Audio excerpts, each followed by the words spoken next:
श्री जगद्गुरु श्री संत एकनाथ महाराज सब संतन सब बाल गोपाल श्री सिद्धेश्वर भगवान ओम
संतांसे अंगलगी पापाते जिनने गंगे तेरे संत संगी सुचित्र भगवान सिद्धेश्वराच्या श्रीमती श्री रुक्मिणी पांडुरंगाच्या चरणावर श्री सद्गुरु ज्ञानेश्वर महाराज श्री जगद्गुरु तुकाराम महाराज श्री संत एकनाथ महाराज यांच्या चरणसान्निध्यामध्ये आपण सर्वजण मिळून महान ग्रंथराज ज्ञानेश्वरीच्या 12व्या अध्यायाच्या 177 ओळीचा विचार करतो. विषय आहे संत महिमा. संतांचे अंगलगी पापा ते जिनने गंगे तेरे संत संगे सुचित्र कैसे. संतांचे अंगलगे. अंगलगे म्हणजे शरीरस्पर्शाने. संतांच्या शरीरस्पर्शामुळे गंगेची पापं जातात. तेव्हा त्या सत्संगतीनं किती पवित्रपणा येतो त्याचं वर्णन करता येणार. संत मुळातच पवित्र आहे. जगामध्ये एकच वस्तू अशी आहे की अखंड पवित्र आहे. मी तुम्हाला सांगितलं परवा काही भूतकाळात पवित्र असतात, काही वर्तमान काळात पवित्र असतात, पण अखंड पवित्र असणारे संत आहे. त्यांचं पावित्र्य कधी त्याचं कारण आहे अखंडित प्रेम भाव. ज्यांचा आवडता देव देव त्यांना एक परमात्माच आवडतं, दुसरं काही आवडत नाही. माणसाचं दुर्दैव असेल त्याला देव आवडतच नाही. सगळं आवडतं पण देव आवडत. दुर्दैव आहे का सुदैव आहे बघा. माणसाला काही आवडू नये. आवडे हे एक नावडे आणिक. कौशल्य माता म्हटले दोघांना विचारले. आवडे हे एक. दशरथ राजाने विचारलं काय काय खावा तुम्हाला, काय इच्छा आहे. तेव्हा त्यांनी इच्छा प्रदर्शित केली. आवडे हे एक नावडे आणिक. मला एकच आवडत, बाकी काहीच आवडत नाही. त्याप्रमाणे संतांना काहीच आवडत नाही. फक्त आवडायला नाहीच काही तर काय आवडत. आवडायला काही असावं मग आवडावं. काही आहे का आवडायला? काही नाहीच आहे. मग काय आवडेल? आहे ते आवडेल का नाही ते आवडेल? आहे ते आवडेल. संसार आहे की नाही प्रश्न आहे. निर्णय देणं फारच अवघड. संसार आहे की नाही इथं बहुअंशाने लोकांचा हरिपाठ पाठ आहे, नाही का? बहुअंश जे आपली इथले जे मंडळी आहे त्यांचा बहुअंशाने हरिपाठ पाठ. ते रोज म्हणतात 2 टाइम. लटिका व्यवहार सर्व हा संसार वाया झार हरी. लटिका म्हणजे संसारच नाही, खोटा आहे, मिथ्या आहे, कल्पित आहे, नाही का? पण ते आमच्या लक्षातही येत नाही, आम्हाला कळतही नाही. कळत नाही याचा अर्थ कळत नाही असं नाही, पण कळून घेण्याचा आम्ही प्रयत्न करतो. कारण परमार्थ हा कळत नसतो. परमार्थ जर कळला असता तर संतांना अवतार घ्यावा लागला नसता. कळत नाही म्हणून तर संत महात्म्याने अवतार घेतला कळून देण्याकरता. संसार आणि परमात्मा हे कळून देण्याकरता संतांनी अवतार घेतला. पण जीवाला कळून घेण्याची इच्छाच नाही. अशी मोठी गंमत आहे. आमचे गुरुजी नेहमी सांगतात काय इच्छा नाही तर आवडत नाही. मग काय इच्छा आहे? संसार कळून घे. संसाराची आवड आहे की नाही? मग आहे. तोंड वासून जाई पर्यंत संसाराची आवड जात. पण एक महत्वाचा भाग तुम्ही लक्षात असू द्या केव्हा तरी, की आमचे गुरुजी सांगायचे खूप पुण्याने परमार्थ आवडतो आणि खूप पापाने संसार आवडतो. बरोबर, तुम्हाला तर काय करायचं? आपण पुण्यवान व्हायचं, पुण्यवंत व्हावं घेता सज्जनांची नेघे माझी वाचा महालाभ फुकासा. पुण्यवंत तुम्हाला पुण्यवंत व्हायचं असेल तर संत आणि भगवंत आवडावे, दोन्ही एकच आहे. देवते संत निमित्त त्या प्रतिमा. देव आणि भक्त दुजा नाही विचार. मुद्दा चाललाय की संत हे सर्वात श्रेष्ठ पवित्र, जास्त पण हे पवित्रच आहेत ते का तर ज्यांचा आवडता देव. पण नुसताच आवडतो का? नुसतंच आवडतं काही लोक. खरंच संसार नुसताच आवडतो का? त्याच्या ठिकाणी प्रेम आहे. नुसताच आवडतो, प्रेम नाही आहे, लक्षात ठेवा. आत्मनस्तु कामाय सर्व प्रियंतो. संसार आवडतो पण प्रेम प्रेम स्वस्वरूपाच्या ठिकाणी आहे. कळत नाही स्वस्वरूप, पण आपल्याच ठिकाणी प्रेम आहे.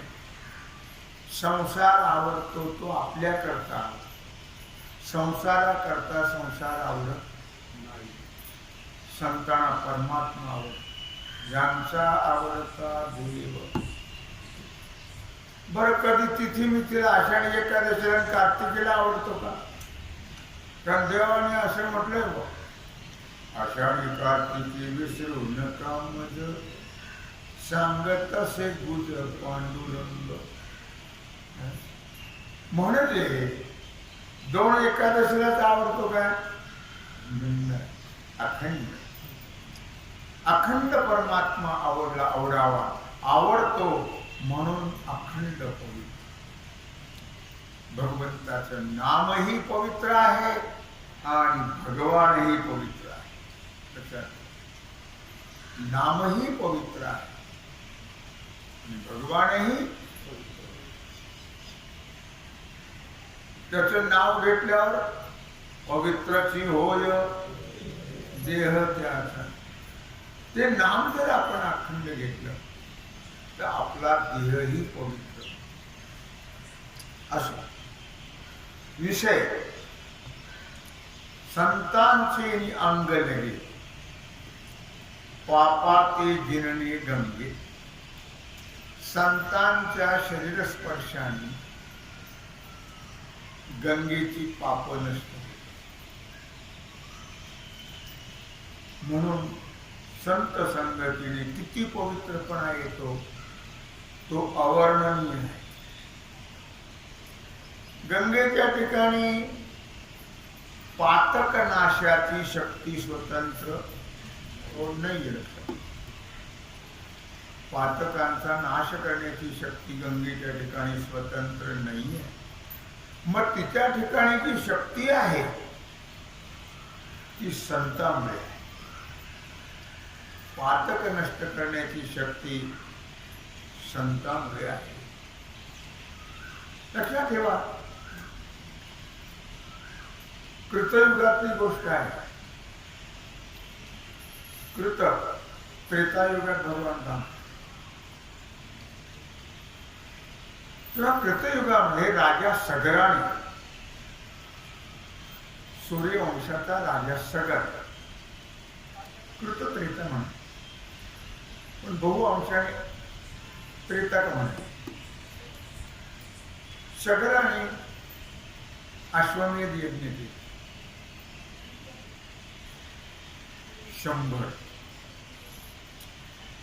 तेव्हा यज्ञाचा घोडा सोडला. प्रत्येक वेळेला घोडा सोडा होता. प्रत्येक यज्ञ जग जिंकण्या, जग जिंकून आणायचं. काय असेल त्यांचं धन द्रव्य सगळं काही आणि स्विस बँकेत ठेवायचं. काय असे काही मंत्री आहेत आपले, आपण घेऊन नाव त्यांचं, पण तेवढंच आता जाऊ दे, आता बोलतो नाही, पुण्य बोलणं. अशांचं नाव सुद्धा घेऊ. अब्जावधी रुपये आहेत. मी नाव सांगितलं अब्जावधी. पण लॉकडाऊन मध्ये गिळायचंच काम केलं, द्यायचं काम केलं हो ना. मी का सांगतो, जग जिंकायचं आणि तेवढाही खर्च करायचा. आपल्याला कल्पना आहे.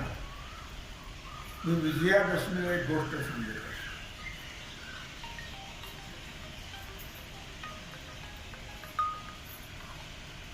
कौत्साचे कौत्स आणि वरतंतू. कौत्स ऋषी, वरतंतू शिष्य यांची कथा सांगत असते. त्या शिष्याने आपल्या गुरुजीकडे 14 विद्या शिकल्या. 14 विद्या शिकल्यानंतर मी अश्वमेध यज्ञ सांगतो. शिकल्यानंतर त्यांनी गुरुजीला आग्रह केला किंवा दक्षिणा घेतली तर फलद्रूप होती विद्या, आणि तर होत नाही. किंवा दक्षिणा घ्या. ते म्हणल्यावर तुझी परिस्थिती काय आहे,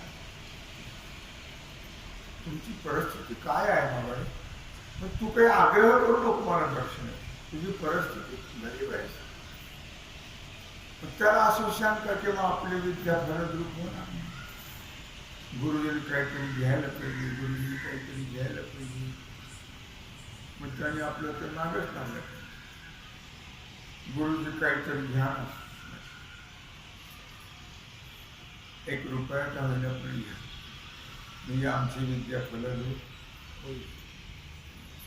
त्याने मोकळं म्हणून बोलून टाकलं. वाटलं असं थोडं घ्यायला, थोडंसं काय, मी गरीब असतो, मी कसाही प्रयत्न करून दे. पण त्याने हट्टच घेतला. गुरुजीला राहत. मी 17 वेळेस सांगतो की तू काही आम्हाला आग्रह करू नको, तुझी परिस्थिती गरीबी, तू शिकलास हेच मला लक्षात. पण त्याच्या आग्रहामध्ये राहणारा मनुष्य जे आहे तोपर्यंत विकार असतात. सामान्यासारखे तीव्र नसतात, पण सौम्य का होईना असतात. त्याच्याकरता व शिष्यावर वजन पडत नाही. राग पाहिजे उष्णता अन्न होईल नातासारखं, पण कानावर लागतं त्यांना राग. ते म्हणजे किती विद्यार्थी नसते म्हणजे 14. मग 14 कोटी सोन्याचे होण आणून दिले आणि ती एकाकडून भीक मागून नाही सगळे दुनिया घरी पंचायत. आता एवढं एक कोण देईल, ठीक आहे. त्यांचं आग्रह केल्यामुळे त्यांनी सांगितलं, मग आता हा प्रत्येक राजाकडे जाऊया. त्यांच्या शक्तीप्रमाणे कोणी 1 कोटी, कोणी 2 कोटी असं म्हणू लागले. ते म्हणजे नाही, माझ्याकडून एकाकडून 14 कोटी. आता एकाकडून 14 कोटी कसं शक्य आहे? मग थकला तो फिरून. आता काय गुरुजींचं सांगितलं, लोक काही एवढं देत नाही, सगळे मिळून ते पुष्कळ जमतात, पण एकाकडून. मग त्याच्या लक्षात आलं की तो सूर्यवंशाचा रघुराजा आहे. त्या रघुराजाकडे फार उदार लोक आहेत सूर्यवंशात. त्याच्याकडे कदाचित 14 कोटी मिळेल म्हणून तो गेला. रघुराजाने अश्वमेध यज्ञ केला, जग जिंकून आणलं आणि सगळा खर्च केला.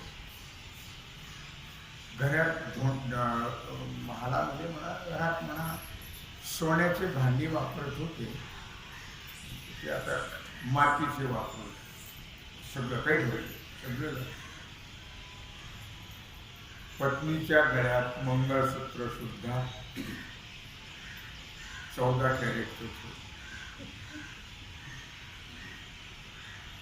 ते गेले. राजाला कळलं, राजा समोर आला, त्याने घेऊन गेलं वरतंतुना. त्यांचा सत्कार केला. त्यांचे पाय धुवायला ते सगळे मातीचे भांडे. अरे त्यांना वाटलं कसलं झालं, आपली काही इच्छा पूर्ण होत नाही. नाराज झाला. राजाने विचारतो, फार नाराज दिसतो. हो म्हणजे राजा, मी आलो होतो पण फसलं का? मला आशा होते की तुझ्याकडून मला माझ्या गुरुजीने 14 कोटी सोन्याचे धोन मागितले. ज्या अर्थी मातीचे भांडे आणले त्या अर्थी हो म्हणले, महाराज मी अश्वमेध यज्ञ केला, जग जिंकलं, पण काही ठेवलं नाही, सगळं खर्च, घरातलं सुद्धा गेलं. आता घरीच पाहिजे म्हणून मग मी नाराज येऊन. तुम्ही काही दिवस थांबाल का माझ्याकडे? मी प्रयत्न करतो. हो, तुम्ही 8 दिवस म्हटलं तर 15 दिवस थांबेल, काम होत असेल तर ठीक आहे. राजाने प्रधानाला आज्ञा दिली, सैन्य जमवा करा, स्वर्गावर स्वारी करायची. असे होते ते. अजय राजाने केलं, दशरथ राजाने केलं, सगळे राजे लोकांनी स्वर्गावरती इंद्राला सहकार्य केलं, दैत्याबरोबर युद्ध केलं. म्हणजे स्वर्गावर स्वारी करायची तयारी कर. आज रात्री निघायचे. त्या दिवशी होती आश्विन शुद्ध नवमी, दुसऱ्या दिवशी विजयादशमी. तिथून विजयादशमी नाव पडलं. लगेच श्रीमन्नारायण. इंद्राकडे नारद गेले. या देवर्षी या, फार दिवसांनी आलात. पूजा केली, नमस्कार फार घाईत दिसता तुम्ही. हो म्हणले घाईसाठी तुम्हाला हे कळलं नाही. ते म्हणले काही नाही. अहो रघुराजा येतोय, आज मध्यरात्रीला निघणार आहे स्वर्गावर स्वारी करण्याकरता. घाबरलं नाही. त्याला माहिती होतं सूर्यवंशातले राजे कसे आहेत. झालं. इंद्राने कुबेराला आज्ञा दिली. कारण भांडार जे होते द्रव्याचे ते रिकामे पडले होते. मग रिकामे पडले म्हणजे मोकळून दिले नव्हते. त्याची व्यवस्था होती, रखवालदार होते. मग त्याने त्या भांडार घराच्या समोर, द्रव्य भांडाराच्या समोर आपट्यातून शमीचं झाड, ही लक्ष्मीचं द्योतक आहे म्हणून ते द्रव्य भांडाराच्या समोर लावले. आपण सोनं म्हणून वाटतो. मग त्याच्यावर कुबेराने दृष्टी केली. वासच वास याने जयघोष केला. निघाणार की तो रखवालदार. आपण म्हणजे सरकार बोलू नकोस, आम्ही युद्धाला चाललो आहे. अहो म्हणजे तेच मी सांगतो तुम्हाला. काय सांगतो? म्हणजे जायची गरज नाही. म्हणजे अहो म्हणजे एवढी वृष्टी झाली सोन्याच्या नाण्याची, ओ मोठे रास ढिगारा पडलाय फार मोठे. खरंच म्हणजे हो. मग कशाला जायचं? रद्द करायचं. आता दुसऱ्या दिवशी विजया दिवशी सांगितलं महाराज आपलं काम झालं लगेच. हो म्हणजे झालं. ते घेऊन जात सर्व. ते फार लोक त्यावरचे त्यागी होते.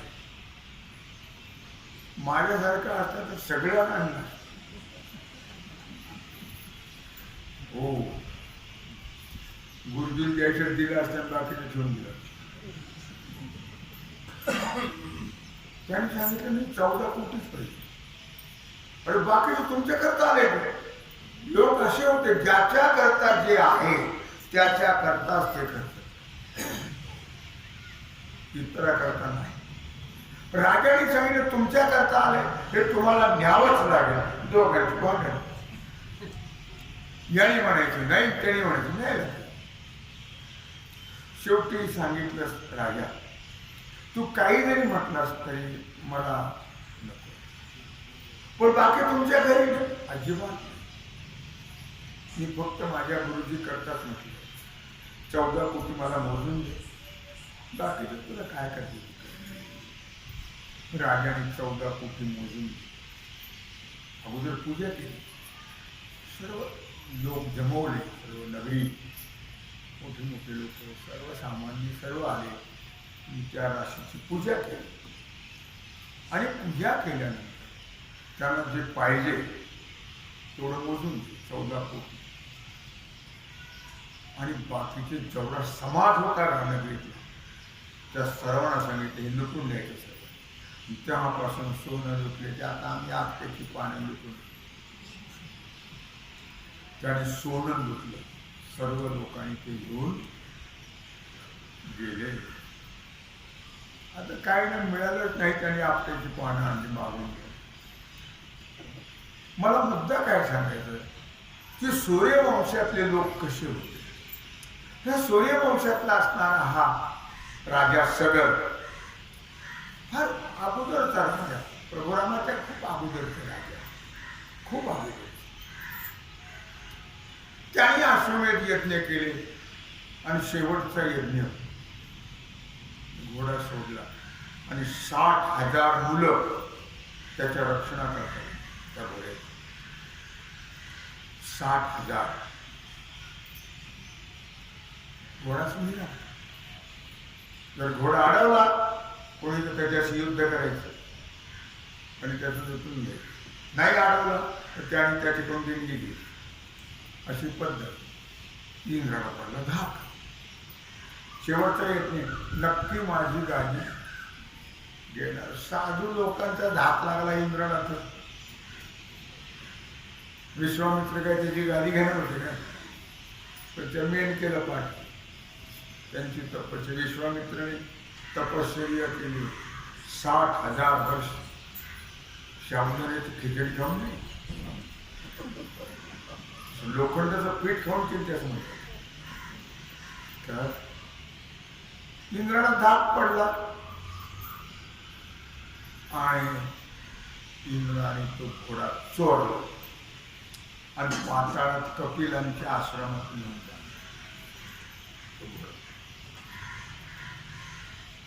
भांडल्यानंतर घोडा नाही, घोडा नाही, घोडा नाही, घोडा नाही. घोडा तर गायब झाला. हे शोधत शोधत त्या मार्गाने पाताळामध्ये गेले. तर कपिलांच्या पुढे तो घोडा चढावा याने चोरला. त्याला काय कल्पना? आणि त्याने मग अशा प्रकारे त्यानं छळायला सुरू. त्याने सांगितलं, भाव तुम्ही माझ्या नादी लागू नका, मी तुमचा घोडा आणलेला नाही, कशाला उभी त्रास देतो मला? तो ते कुठं ऐकतो?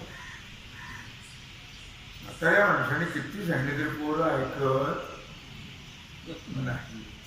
म्हणून जे व्हायचं ते होतं. शेवटी खूपच त्रास दिला, अति. मग कपिलाने शाप जाग्यावर सगळ्यांची आपटी झाली, जळून राख झाली. हे कळलं सगळं. मग सगळं राजा कपिलाकडे आला, शरणागती पत्करली. कोणी गोष्ट झाली, पण आता उपाय सांगा यांच्या उद्धाराचा. मग त्याने सांगितलं, भगवंताच्या चरणांगोष्ठापासून गंगा निर्माण झाली. ती गंगा जर आणली तर त्या गंगेमुळे हे उद्धरून मग सगळ्यांनी खूप तपश्चर्या केली, सक्सेस झाली. त्याच्या पुढच्या राजाने अशा सर्व राजे लोकांनी तपश्चर्या केली पण सक्सेस झाली. पुढे भगीरथ जन्म आणि राजा भगीरथाने खूप प्रयत्न केले. गंगा प्रसन्न झाली. राजा, तुझ्या तपश्चर्येने मी प्रसन्न झाले. मी का सांगतोय? संताचे अंग लगे पापा ते झिरणे गंगे. त्याच्याकडे मी प्रसन्न झाले, पण मला फार मोठ्या कथा यायच्या. मी सांगत नाही, वेळ जातो, कुणाला आवडतं कुणाला नाही आवडत. वेळ प्रसंगाला थोडंसं सांगतो मी. झालं म्हटले, मी येणार, पण माझा वेग सहन झाला तर असं कोणतरी पहा. मग आता असा कोण वेग सहन करणं, पाताळात जायचं ते ओघ आला. मग भगवान शंकराची प्रार्थना केली. भगवान शंकर म्हणजे काय हरकत, ती फार मोठी कथा सांगितली आहे. झालं, भगवान प्रसन्न झाले. काय इच्छा आहे बाबा? म्हणजे गंगा मी अवतरण होणारी गंगा येणार आहे माझ्या पितरांच्या उद्धाराकरता, तेव्हा तुम्ही तो ओघ घ्या, सहन करा, स्वीकार करा. म्हणजे बरं. मग आली गंगा. भगवान शंकराने जटा सोडून उभे राहिले. गंगा आली आणि आपल्या जटेमध्ये तिला सामावून घेतलं. पुढे काय घडलं सांगितलं नाही मी तुम्हाला. झालं अशा प्रकारे भगीरथाला गंगा प्रसन्न झाली. पण तिनं विचारलं, काय भाऊ? साधव, तिने विचारलं की अरे मी येणार, तुझ्या पितरांचा उद्धार होईल. खरी गोष्ट, लोक माझ्या स्नान करतील, तो माझं मालिन्य कसं जाईल? मग ते पाप कसं जाईल माझं? मग सगळ्यांनी सांगितलं तिला. श्रीमद भागवताच्या 9व्या स्कंदातल्या 9व्या अध्यायातला 6वा श्लोक. साधवो नशिनश्चांता ब्रह्मिष्ठा लोकपावनः हरन्त्यद्यं नेङ्गसङ्गात् तेष्वास्ते हयस विद्धरी। माते, ज्याने या यह लोक परलोक धन संपत्ती स्त्री पुत्र यांच्या कामनेचा त्याग केलेला आहे आणि वैराग्य संपन्न झालेली महात्मे जे आपण आपल्या स्थितीमध्ये शांत आहे, जे या लोकात आणि परलोकाला पवित्र करणारे महान परोपकारी संत सज्जन, ते आपल्या शरीर स्पर्शाने तुझी पाप नष्ट करतात। संतांचे अंग लगे पापाते जिनने गंगे, ते आपल्या शरीर स्पर्शाने तुझी पाप नष्ट करतात, कारण त्यांच्या हृदयामध्ये आद्य स्वरूप असणारा परमात्मा, अघासुराला मारणारा भगवान श्रीकृष्ण परमात्मा नित्य वास करतो हृदयात त्यांच्या। कुणाच्या?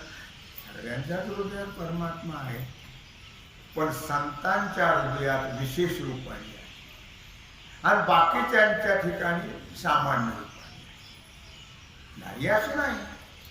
तैसा हृदयामध्ये मी राम असता सर्व सुखाचा आराम, पण भ्रांताशी काम विषय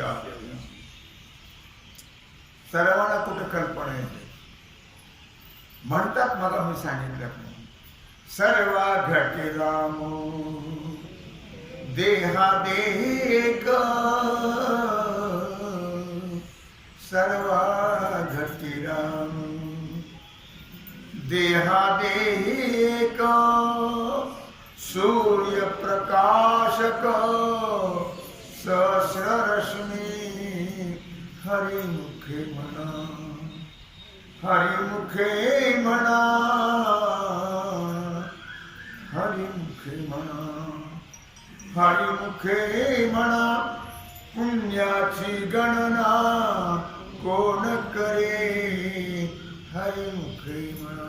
सर्व म्हणतात सर्व घटी राम देह आहे, सर्वांच्या ठिकाणी राम आहे, आपल्या जवळ राम आहे म्हणून आपण करतो काम, राम गेला की अमरधाम, अशी परिस्थिती।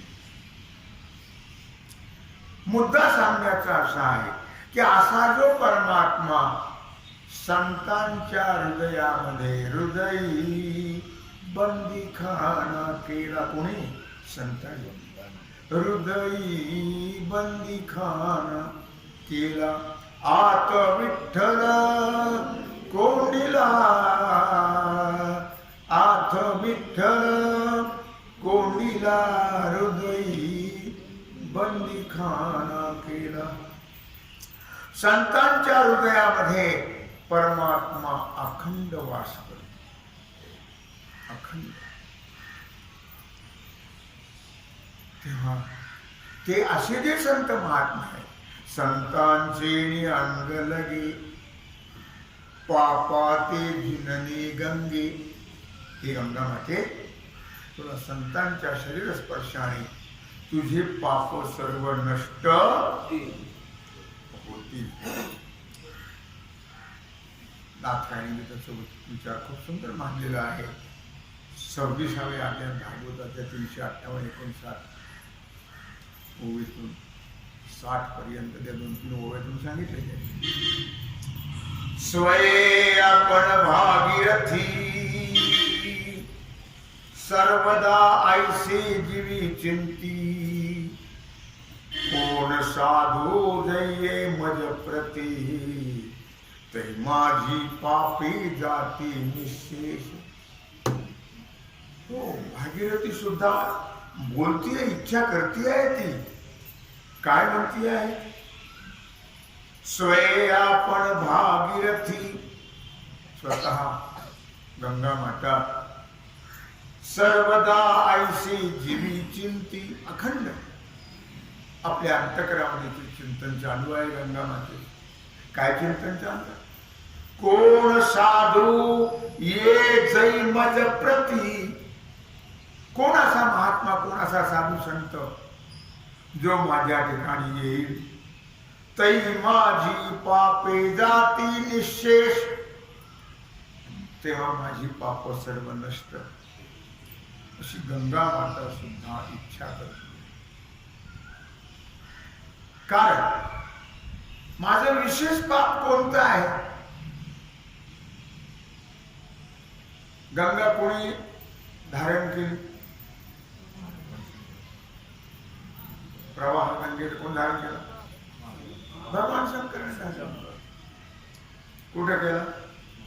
जटेमध्ये केला. पण ते जटेतून खाली कुठे येतील? खाली यायला तयार नाही. तो नंतरचा पुन्हा प्रकार घडला. तो भगीरथाने प्रार्थना केली, गौतम आणि भगीरथाने. ते जोडून कथा आहे. तेव्हा कुठं मग ते जटा आपटल्या वगैरे वगैरे, पण त्याची अगोदरची गोष्ट आहे. ती जटेतून काही खाली यायला तयार नाहीये. किंवा तो काही मागे पुढे तो प्रकार असेल. मग पार्वती माता एक दिवशी रडत बसल्यावर इथं उभी म्हणून सांगतो. भगवान गणेश आले. बालक लहान होते का भगवान गणेश. आई तू रडतेस? मी तुला कधीच बाहेर नाही रडली. कारण बाबा काही तुला रागवत, त्यांचा स्वभावच नाही रागवण्याचा. जरी त्याला म्हटल्या म्हणत असतील हे रागीट आहेत, नाही, ते कधीच कोणावरही रागवत नाही. आणि रागवलेच तर काही ठेवत हो ना. तू का रडतेस? सांगितलं बाळा तू या भानगडीत पडणं लहान आहेस, तुला काय करायचं? तू काय विचारण्याचं काम करू नको. नाही नाही आई सांगत मी काही उपाय. आता तू काय उपाय करणार वेळ? तू लहान आहेस, तुझी ताकद काय आहे? तू कस काय काय करतो? तू मला सांग तर मी प्रयत्न नक्की करेन. सांगितलं अरे बाबा तुझ्या बापाने दुसरी बायको केली. काय? खरंच? हो ना. म्हणजे करीनाच का? मला त्याचंही दुःख नाही. पण डोक्यावर बसली. कुठे बसली? डोक्यावर. मी सगळी कथा सांगत बसत नाही, मला वेळही द्या सांगायला. सांगितलं आई तू चिंता करू, आज रात्री काम करेल. काय करशील रे? विचित्रच होते गणपती. बाबा झोपले की जटाच कापून टाकले. मग तर ती राहील का? ए बाबा ती राहिलेली परवडली. जटा म्हणजे बाबांचं ऐश्वर्य आहे, लक्षात ठेव. तू आता पुन्हा ताप झाला, मला टेन्शन आणखी वाढलं. खूप टेन्शन घेतल्यावर पार्वती मातेने सांगितलं गणपतीने बरं नाही आहे, मी दुसरा उपाय करेन. काय करेन ते नंतर बघू आपण एखाद्या वेळेस. मला एवढा मुद्दा सांगायचा आहे की भागीरथी गंगा काय म्हणती आहे. आणखी विशेष माझ्याकडे द्वेष किंवा दोष किंवा पाप कोणतं? पार्वतीचा द्वेष मनी. हो, सख्या बहिणी सुद्धा नीट राहत नाही. सख्या एका आई वडिलाच्या पोटी जन्माला आलेल्या सवती होतात काही. गोरोबा कसं काय होतं? त्या तशा नव्हत्या, पण सख्खी बहीण ना सवती पण त्या नीट राहत. ओ भांडल्याशिवाय राहत हो नाहीये. मग मी पार्वतीचा द्वेष केला आणि तो दोष माझ्या ठिकाणी आहे. नाथराज वर्णन करत आहे पार्वतीचा द्वेष मनी ते बद्ध पाप मज लागुणी तेही झडे संत चरणी सकळ पाप धुनी संत संगे.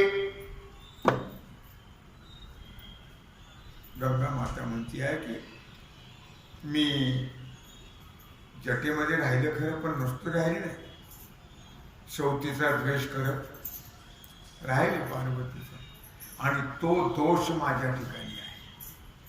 पार्वतीचा केलेला द्वेष, तो दोष माझ्या ठिकाणी आहे. ते बद्ध पाप मज लागुणी, त्या पापाने मी बद्ध आहे, त्या पापाने मी बद्ध आहे. ते झडे संत चरणी, ते पाप संत चरणाच्या प्राप्तीशिवाय जाणार. सकळ पाप धुनी संत संगे, संतांच्या ठिकाणी पाप नाही, आणि संतांच्या हृदयकरणाने त्यांच्या स्पर्शाने इतराचं पाप राहत. पापताप दैनिकाल सांगितलं, पापताप दैन्य जाय उठा उठी, जाय उठा उठी झालिया भेटी हरिदासांची.